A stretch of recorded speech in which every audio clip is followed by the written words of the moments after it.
որ ամեն անգամ պատրակից առաջ ընթերցում ենք Սուրբ հաղորդության մոտենալու մի նախնական ապաշխարության տեքստ է սա, ասում ենք հորանժմամբ քնո, շարժությամբ մարմնույթ և զազրագործությամբ իպեսպես աղտս։ Առանձնակի տեղ է հատկացվում քնով հորանջելու ծուլության, քնկոտության մասին։ Եվ այսօր շատ հավատացյալներ կամ շատ պարզ մարդիկ շատ դիմում են հոգևորականին և ասում են Տեր կամ Հայր Սուրբ, մտնում ենք եկեղեցի, հորանջում ենք, կամ վերցնում ենք ավետարանակարդալիս, հորանջում ենք, քունը տանում է և կարծես արգելք է լինում այդ երևույթը մարդկանց աղոթքի։ Ինչ անենք, ինչպիսի երևույթ է սա, ինչպես հաղթահարենք։ Այո, պետք է անդրադառնալ այս հարցին, հորանջմամբ քնոյի մասին։ Ընդհանրապես դրախտում հորանջել, քնել չի եղել, որտեղ արթնություն է եղել, որտեղ եկեղեցու սուրբ հայրերը քունը կարծես համեմատում են մահվան հետ։ Ինչպես որ մարդը մի պահ քնում է, կիսամահ վիճակ է, այդպես է քունը կարծես մեռելության հետ են համեմատում, որ ժամանակավոր անգործունյա վիճակ է։ Ուստի այդ հորանջմամբ քնո երևույթը պետք է մանրամասնորեն քննարկվի, պարզաբանվի և լուծում տրվի։ Դա ընդհանրապես մարդը երբ որ հոգնում է, կարիք ունի հանգստանալու, որտև մարմինը մեր տկար է, ինչպես Քրիստոս էր ասում, մարմինս տկար է, հոգիս հոժար է, հոգին հոժար է, հոգին ցանկանում է, փափագում է աղոթք,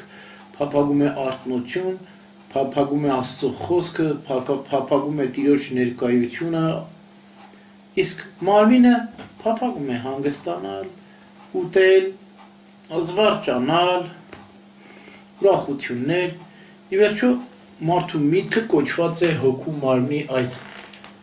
աններդաշնակությունը ներդաշնակեցնելու, հաշտություն հաստատելու հոգու և մարմնի միջև։ Մարմնի հոգնածությունը միշտ էլ թելադրող է։ Եթե մարդը հոգնում է, պետք է հանգստանա անպայման, որպեսզի կարողանա ուժերը հավաքել, որպեսզի կարողանա նոր թարմություն ստանալ և գործել։ Բայց ցավոք սրտի այս հոգնածությունը երբեմն շփոթվում է թուլության, ծուլության վիճակի հետ, երբ որ մարդը ասես թույլ, տկար, հոգեկան հոգնածություն է սա լինում ավելի շատ, ոչ թե մարմնավոր, որտեղ եթե մարդու հոգին զվարթ է արարելու, ստեղծելու, գործելու, ժրաջան է հոգին, մարմինն էլ սկսում է այդպիսին լինել, հա? Մարմինն էլ զվարթանում է, ժրաջան է լինում, ուզում է աշխատել, գործել, վերցնել, բայց երբ որ մարդը հոգով թուլանում է, հոգով տկարանում է, անգործունյա է դառնում, հուսահատվում է, վշտանում է, նեղսրտում է, այն ժամանակ կարծես մարմինն էլ թուլանա, տկարանա և ուժասպառ լինի ու քնի կարիք ունենա։ Ուստի իրական մարմնավոր հոգնածությունը զգալու համար մարմինը պետք է զվարթ լինի, հոգու զվարթությունից բխած։ Հոգին պետք է զվարթ աղոթքի մեջ պահել, մարմինն էլ զվարթ կլինի, ջերմերանտ կլինի, աղոթքով ու բարի գործերով կհոգնի և կհանգստանա։ Եվ հանգիստն էլ օգտակար կլինի այս պարագային, որից հետո իր հանգիստը ստանալով մարմինը կրկին կզվարթանա, կառոյգանա, կսկսի աշխատել, գործել։ Իսկ եթե մարմինը հոգու հետ թուլացել է, տկարացել է, եթե հոգին աղոթքի մեջ տկարացել է, եթե հոգին առույգ չէ աղոթքի մեջ, մարմինն էլ բարի գործերի մեջ առույգ չի լինի։ կթուլանա ու կտակարանա բարին գործելու մեջ, որտեղ հոգին հոժարակամ չէր, մարմինն էլ հոժար չի լինելու աշխատելու, որտեղ հոգին ու մարմինը իրար հետ փոխկապակցված են։ Խորհրդային կարգերի ժամանակ ասում էին առողջ մարմնում առողջ հոգի, ճիշտն ասած ես հակառակը կասեմ, առողջ հոգին առողջ մարմնում։ Եթե հոգին առողջ է, ջերմերանդ է աղոթքի մեջ, մարմինն էլ է աղոթքի մեջ ջերմերանդ, մարմինն էլ է աշխատում, մարմինն էլ է գործում, մարմինն էլ է ուզում ծառայել Տիրոջը։ Եվ Սուրբ Գրիգոր Տաթևացին ասում է, երբ դուք կուզենաք աղոթքի կանգնել, թուլություն կգա ձեզ վրա։ Իհարկե սա մտավոր երևույթ է, ոչ թե ֆիզիկական մարմնավոր, այլ մտավոր երևույթ է։ Մտավոր պայքար կունենաք, որի արդյունքում մարմնով էլ կտկարանաք, կթուլանաք, քուններդ կտանի, կհորանջեք, չեք կարողանա Սուրբ Գիրք կարդալ, Սուրբ Գիրքը կվերցեք կարդաք, աչքերդ կծանրանա, կննջեք Սուրբ Գրքի վրա, կքնեք։ Եվ ավելի կարող է լինել, այսինքն մարմինը կարող է ցավալ գլխապտույտ ունենալ, գլխացավ անգամ առաջանալ, տարօրինակ երևույթներ կարող են լինել,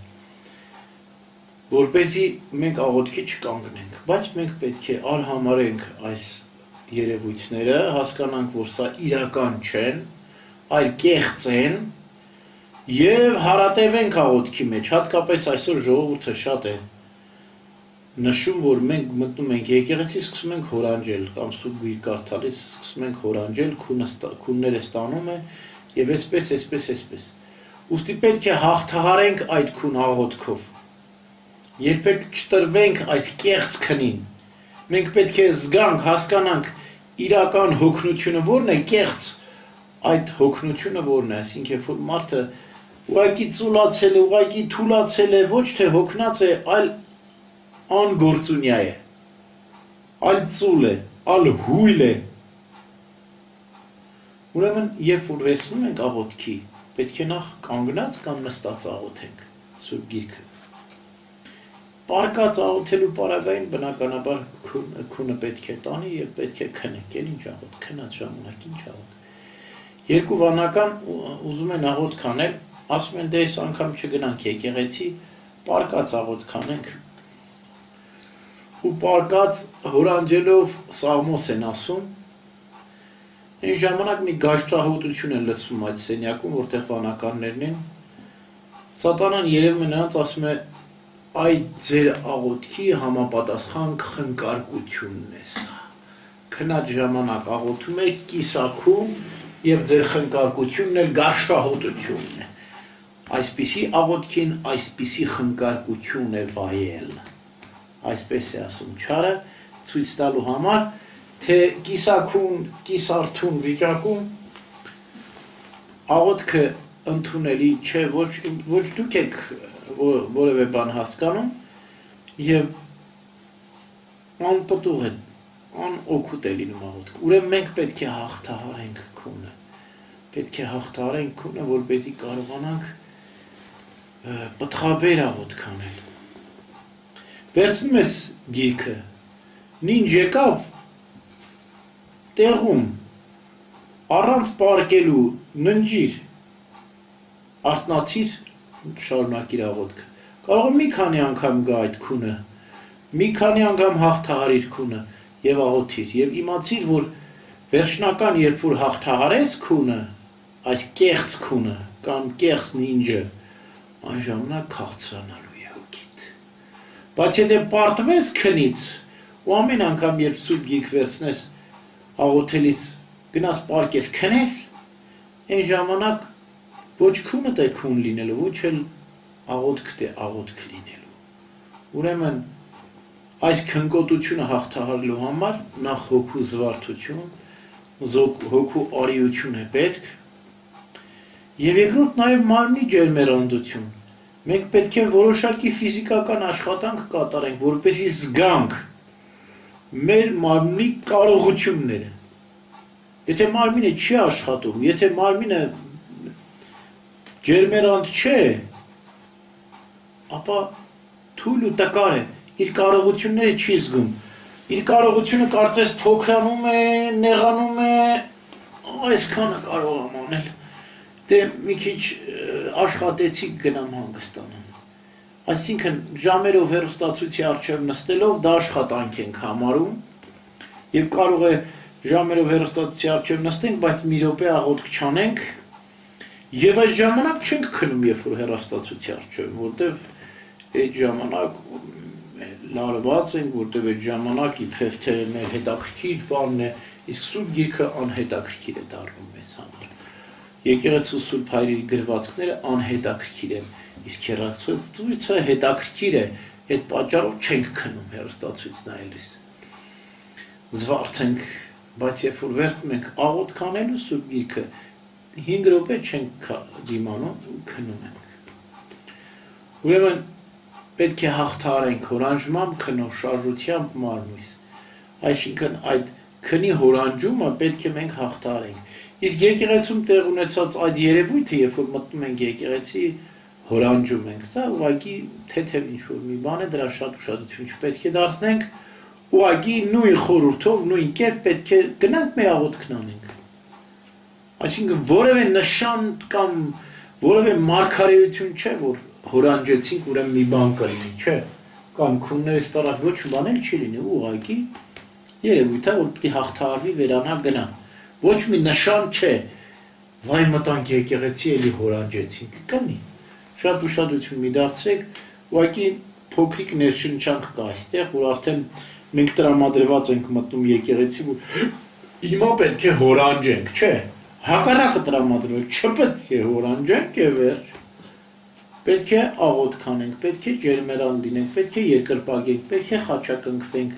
եկեղեցում աղոթքի վայր է, ոչ թե հորանջելու, քնելու, հա։ Իբրև ավարտ մի փոքրիկ պատմություն մի վանականի կյանքից, աղոթքի էր կանգնել մի այնակյաց ու այդպիսի քուն է սկզբում գալիս, հետո գլխապտույտ, հետո գլխացավ, այնպիսի մի ահավոր վիճակում է հայտնվում, որ խորհուրդներ են գալիս, իբրև թե դու մեռնելու ես, դադարեցրու աղոթքը։ Գնա քո կյանքի մասին մտածիր, չես կարող այլևս այս պահին աղոթել, որտեղ շատ վատ է վիճակը, կարող է ինչ-որ մի կաթվածահար ես լինում։ Ինքն էլ այդ խորհրդին հակադրում է, այդ մտքին, որ իր մտքում եկել էր, ասում է, եթե պիտի մեռնեմ, վերջին աղոթքս անեմ, նոր մեռնեմ։ Ինչու ես առանց աղոթելու մեռնեմ, եթե ժամն եկել է մեռնելու, այդքան վատ է, որ ես պիտի մեռնեմ։ Աղոթքս վերջացնեմ, մեռնել է, աղոթքով գնամ այս աշխարհից։ Այսինքն կուլ չի գնում այս խորհրդին, այս մտածումին և հաղթահարում է։ Եվ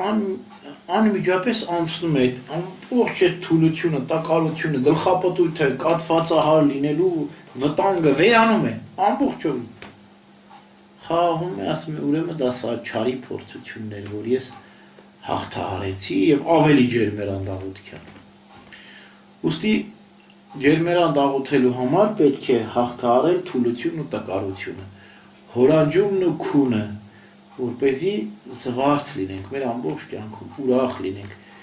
Անգամ քնելիս էլ եկեղեցու Սուրբ Հայրերը աղոթում էին, մտքով, սրտով աղոթքի մեջ էին։ Այսինքն այդ աղոթքի մթնոլորտը, այդ սիրո զգացումը պետք է լինի թե